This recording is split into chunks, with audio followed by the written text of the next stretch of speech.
नमस्कार.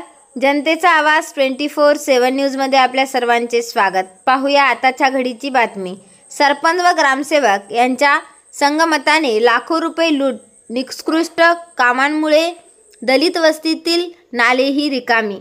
कंधार तालुक्यातील मौजे रुई येथील विकास कामामध्ये मोठ्या प्रमाणावर अनियमितता, निकृष्ट दर्जा आणि भ्रष्टाचार झाल्याचा गंभीर आरोप गावकऱ्यांनी केला आहे. रुईचे सरपंच आणि ग्रामसेवक यांनी संगनमत करून कोट्यवधी रुपयांच्या निधीची अफरातफर केली असून गेल्या 2 वर्षापासून ग्रामसभा न घेताच बोगस ठरावांच्या आधारे विकास कामे मंजूर केल्याचा धक्कादायक प्रकार समोर आला आहे. काय आहे हा नेमका आरोप? रुई भागातील सामाजिक कार्यकर्ते शरद सोनकांबळे यांनी प्रसारमाध्यमांशी बोलत असताना हे गंभीर आरोप केले आहेत. त्यांनी थेट सरपंच व ग्रामसेवक यांच्यावर रुई गावाला लुटल्याचा आरोप केला आहे. त्यांचे म्हणणे आहे की मागील 2 वर्षापासून ग्रामसभा न घेता चुकीच्या ठरावांवर पंचवार्षिक योजनेतील कामे मंजूर करण्यात आली आणि त्यांची बिले काढण्यात आली आहेत. भ्रष्टाचार आणि निकृष्ट कामांची यादी, बोगस ठराव, ग्रामसभा न घेता चुकीचे ठराव पास करून विकास कामाच्या नावाखाली बिले उचलण्यात आली आहेत. दलित वस्तीतील बंदिस्त नाल्यांच्या कामात गजाळी सळ्या न वापरता केवळ स्लॅब टाकण्यात आला आहे, ज्यामुळे कामाचा दर्जा पूर्णपणे ढासळला आहे. घरकुल घोटाळा. घरकुल मंजुरीसाठी व बिले काढण्यासाठी लाभार्थ्याकडून प्रत्येकी 5 ते 10 हजार रुपयांची मागणी करून मोठा भ्रष्टाचार करण्यात आला. घनकचरा व्यवस्थापन घोटाळा. घनकचरा व्यवस्थापनाचे आणि शोषखड्ड्यांचे कामे अपूर्ण असतानाही सरपंच आणि ग्रामसेवक यांनी भरभरून टक्केवारी घेऊन ही कामे पूर्ण झाल्याचे दाखवून दिली आणि त्याचे निधी हडपला आहे. सार्वजनिक सुविधांचा अभाव. गावात सार्वजनिक शौचालयांवर स्लॅब टाकलेला नाही, पाण्याची व्यवस्था नाही आणि पिण्याच्या पाण्याची कोणतीही ठोस सोय उपलब्ध नाही. ताटीच्या चौकशीची मागणी. या सर्व गंभीर अनियमितता आणि भ्रष्टाचाराची तातडीने दखल घेऊन कंधार येथील गटविकास अधिकारी BDO यांनी स्वतः रुई गावातील कामांची कसून चौकशी करावी आणि दोषीवर कारवाई करावी अशी मागणी शरद सोनकांबळे यांनी निवेदनाद्वारे केली आहे. जनतेचा आवाज 24/7 न्यूज नांदेड. संपादक प्रदीप मगरेसह अनिशा दोडके. माझं नाव शरद भगवान सोनकांबळे, मुक्काम पोस्ट रुई, तालुका कंधार, जिल्हा नांदेड. मागील 2 वर्षापासून आमच्या गावामध्ये ग्रामसभा झाली नाही. मी BDO साहेबांना, गट विकास अधिकारी साहेबांना अर्ज दिलेला आहे. कमीत कमी 2 महिने झालं. गट विकास अधिकारी साहेब ते पाठीशी घालून कोणतीही सुद्धा कारवाई न करता पाठीशी घालत आहेत.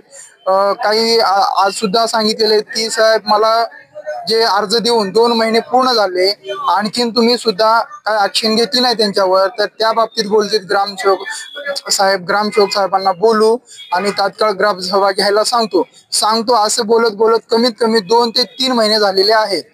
तरीही गावात हे पद्धतीचे कामं चालू आहेत. नेमकं निवेदनामध्ये ग्रामसभा तात्काळ घेण्याबाबत, परत जे पंचवार्षिक कामामध्ये जे कामे झालेले आहेत, 15 वित्त आयोगामधले जे कामं झालेले आहेत, नाली बांधकाम वगैरे, हे एकदम बोगस पद्धतीचे कामं झालेली आहेत. गज न वापरता यांनी स्लॅब टाकून, जे गज न वापरता यांनी फरशीचे दगड आतरून स्लॅब टाकलेला आहे आणि त्यामध्ये जे फरशीचे तुकडे जे आहेत ते फरशी फुटून नालीमध्ये पडलेली आहे आणि ते नालीचं पाणी जे एखाद्याच्या घरापुढे साचून हे अशा पद्धतीचे काम चालू आहेत. आणि परत बाथरूम 15 वित्त आयोगामध्ये जे शौचालय बांधलेलं आहे त्याचं स्लॅब न टाकता जे बाथरूम बिल पूर्ण फायनलचं बिल उचललेलं आहे आणि परत त्या बाथरूमामध्ये शौचालयामध्ये दरवाजा नाही कुठला, की पाण्याची टाकी नाही, नळाची सोय नाही आणि त्या शौचालयापाशी कमीत कमी कमरे एवढा गवत उठलेलं आहे. आणि हे व्हिडिओ करून गट विकास अधिकारी साहेबांना दाखवून सुद्धा गट विकास अधिकारी साहेब कोणतीही दखल न घेता तारीखवर तारीख देत आहेत आम्हाला. या पद्धतीने संबंधित ग्रामपंचायतीचे ग्रामसेवक व सरपंच यांना ग्रामसेवक साहेब आणि सरपंच साहेब यांना कमीत कमी मी 2.5 महिन्याखाली पत्र दिलं होतं. त्या पत्राचा कोणताच उपयोग केला नाही आणि ते असे सांगलेलं तुझ्यानं काय होतंय या अशा भाषेमध्ये खालच्या पातळीची आम्हाला समजून त्यांनी ते पत्र महागी असं हे केलेलं आहे.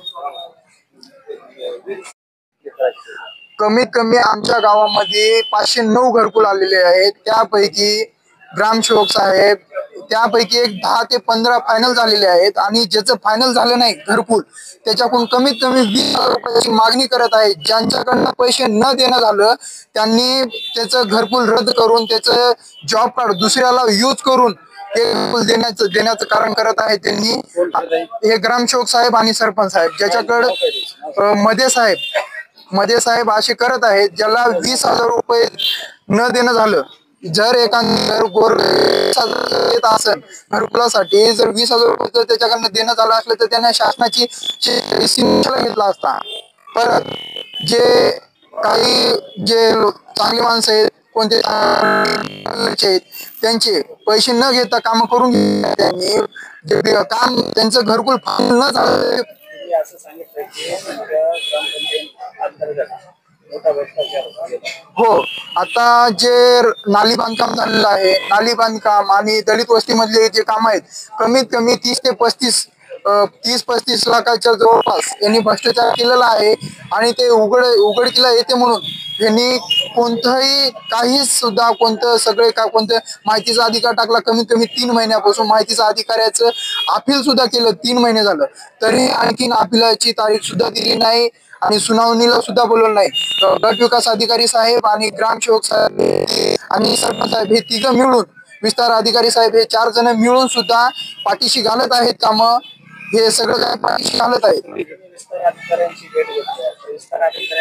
विस्तार अधिकारी साहेबांना सुद्धा आज बोललेलं आहे आणि गट विकास अधिकाऱ्यांना सुद्धा बोललेलं आहे. कमीत कमी त्यांना 3 महिन्यापासून बोलत आलेलं आहे. ते सुद्धा पाठीशी घालत आहेत काम. त्यांनी नेमकं सांगितलेलं आहे की बघू चौकशी लावू आम्ही असं बोलत आहेत. चौकशी लावतो तात्काळ ह्या बाबतीचं बोलणंच नाही त्यांचं. आम्ही चौकशी लावू ते असे बोलत कमीत कमी 3 महिने झाले. 3 महिन्यापासून कोणतं ऍक्शन घेतले नाही त्यांच्यावर.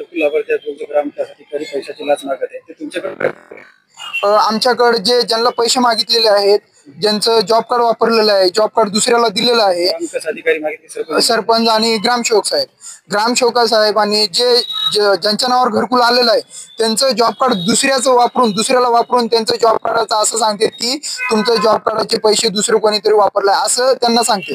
हे आमच्याकडे पुरावे वगैरे आहेत. एकूण घरकुल आमच्या गावामध्ये 509 आलेले आहेत. पैशाची मागणी केली अशी घरकुल लाभार्थी किती आहे? कमीत कमी 40-50 जण आहेत.